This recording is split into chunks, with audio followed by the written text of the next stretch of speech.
Hey guys, hope you're well. My name's Ivan. I run Odenix, an AI automation agency. I just want to take you through this AI agent I built here that does market research. It's got three workers, one that researches consumers, one that researches competitors, and one that just generally analyzes the market. So I'll just go through all that. As always, start with the supervisor running GPT 4.0 with a temperature of 0.7. If you've not built a Flowise agent before, you just need a credential. Create new. You just need to get an AI API key from OpenAI. It should be quite easy to Google that and buy at least $5 worth of credits, but those credits do last. Haven't changed anything in the parameters there. Set the temperature to 0.7. Next up, we've got three workers, all of which, as you can see, are connected to Serpa. So Serpa API is essentially a Google searching API. So all three are able to access the internet. Once again, you just need to go to serpa.dev.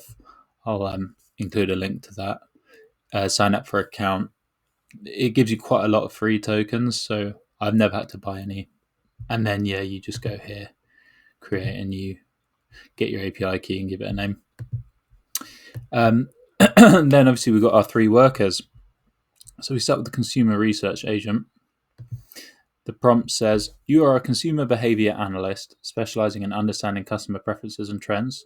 Your responsibilities are to analyze consumer demographic data and behavior patterns, identify key purchasing factors and decision drivers, evaluate customer satisfaction and loyalty metrics, highlight emerging consumer trends, and format your responses to include demographics analysis, behavior patterns, purchase drivers, and trend forecasting.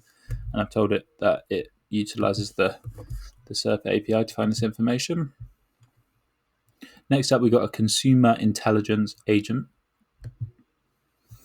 We've told it it's a competitive intelligence expert focused on analyzing competitor strategies and market positioning. And its tasks include analyzing competitive product, services, and pricing strategies, identifying competitive advantages and weaknesses, monitoring competitor marketing activities and market presence, providing strategic recommendations for competitive positioning, and presenting its findings in a structured format covering product analysis, pricing strategy, market approach, and SWOT analysis. And then last up, we've got a market analyzer. Told it it's a market analysis specialist with expertise in interpreting market data and trends, and its role is to analyze market size, growth rate, and market share data, identify key market drivers and barriers, evaluate market saturation and opportunities, provide actionable insights based on demo patterns. And we've told it to always structure its analysis with clear sections for market size, growth trends, competition, recommendations, and to support its insight with specific data points when available. Right, so if we save that, delete what I've done before, and we just tell it, I have an idea for a SaaS company in the medical, or a SaaS product in the medical field. Tell me about gaps in the market, competition, and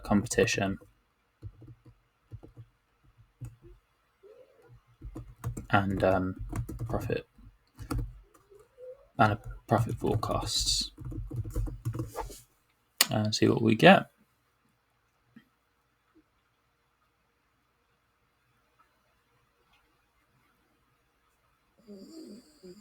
So the market analyzer has been asked to identify gaps in the market for SaaS products in the medical field. It's currently searching the internet, finding information.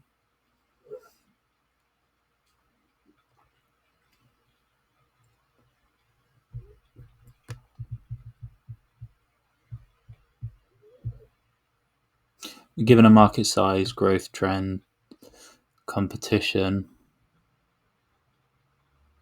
it's given a few niche opportunities that are not yet fully addressed, and some other advice. Where's it gone? It's recommended we invest in AI and machine learning. What else have we got?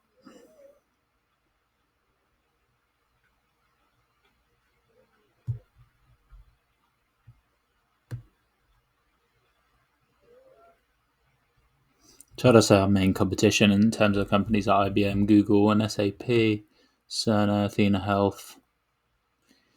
It's given us some differentiators, told us to focus on a niche area and on advanced technologies.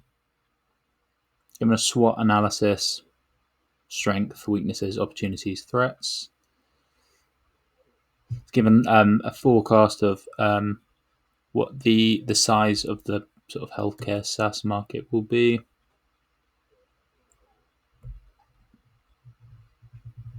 So yeah, it's given us a load of information there quite quickly. So yeah, I hope that was helpful. Thanks very much for watching.